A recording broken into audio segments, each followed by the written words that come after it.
Hélène Frade, bonjour. Bien plus jeune que BMW. Merci, évidemment. On vous retrouve pour la revue de presse internationale, vous me troublez, c'est terrible. Et on va parler dans cette revue de presse de cette rencontre aujourd'hui à Bruxelles entre l'Union européenne et la Turquie pour évoquer donc le dossier des migrants. Le soir parle d'un sommet historique à l'issue duquel l'UE devrait annoncer officiellement la fermeture de la route des Balkans, la principale voie d'accès des migrants vers le nord de l'Europe.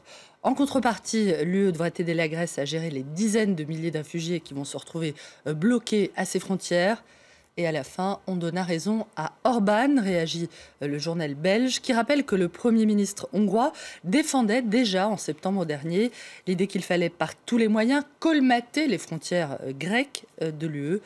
Il est terrible de constater que l'Europe a fini par se ranger du côté de ceux qui parlaient de gestion des réfugiés sans grande morale, regrette Le Soir, qui dit espérer tout de même que les 28 membres de l'UE ne sacrifieront pas définitivement les valeurs européennes dans ce dossier.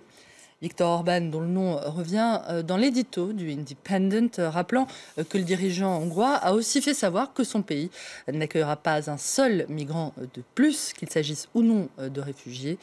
Mettant en doute la capacité de l'Europe à résoudre par la rédaction d'un accord ce problème épineux, le quotidien britannique s'inquiète aussi de la façon dont le texte qui va être signé aujourd'hui va approfondir la relation inconfortable de l'UE avec le régime de plus en plus tyrannique, je cite, de Recep Tayyip Erdogan, le président turc, dont le quotidien britannique rappelle que le gouvernement vient de mettre la main sur le grand journal populaire Zaman, une mise sous tutelle dans laquelle le quotidien d'y voir le signe de la témérité croissante du pouvoir en place.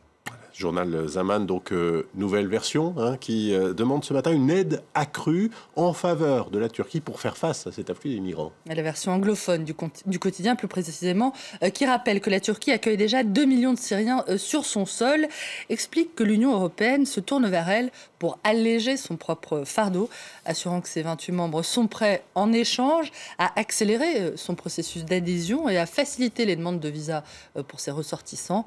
Un échange de bons procédés, donc, qui ne convainc pas le dessinateur jordanien Emad Hajjaj, qui est un habitué du journal Al-Had.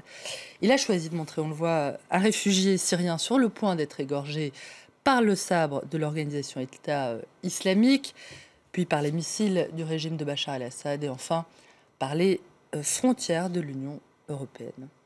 Autre sujet d'indignation ce matin, Hélène, pour la presse anglo-saxonne, la remise vendredi par François Hollande de la Légion d'honneur à Mohamed Ben Nayef, c'est le prince héritier et ministre de l'Intérieur de l'Arabie Saoudite. D'après The Guardian, l'information n'a pas émané de l'Élysée, mais de l'agence de presse saoudienne SPA, qui a annoncé que le prince héritier avait été distingué pour sa lutte contre le terrorisme et l'extrémisme, je cite. Une info confirmée hier seulement par la présidence française qui a expliqué que la remise de cette distinction, l'une des plus importantes, on le rappelle, de la République, avait eu lieu au titre de personnalité étrangère, une pratique protocolaire courante, je cite. Le journal rapporte que cette décoration a suscité des critiques en France où des opposants à la peine de mort ont rappelé que l'Arabie Saoudite avait procédé hier justement à sa 70e exécution depuis le début de l'année en faisant décapiter un homme qui était accusé, condamné pour meurtre. Il y a tout juste 3 mois, la France avait pourtant été l'une des plus promptes à dénoncer les exécutions de 47 personnes, dont le cheikh chiite Al-Nimr, par le royaume saoudien. C'est ce que rappelle cette fois l'Independent. Et on termine, Hélène, cette revue de presse avec la disparition hier de Nancy Reagan, avec 94 ans. L'ancienne First Lady fait la une des pages nationales du site du New York Times, qui la montre, on le voit, aux côtés de son époux, Ronald Reagan. Décrite comme une personnalité influente et protectrice, Nancy Reagan était devenue, après la mort de l'ancien président, la gardienne féroce, je cite, de son héritage politique et de son image.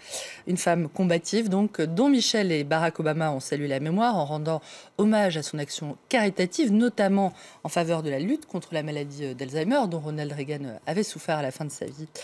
94 ans d'existence retracée par le site Vox, qui semble hésiter un peu entre le scepticisme et l'admiration face à une femme dont le principal but dans la vie aura été d'être la meilleure épouse possible.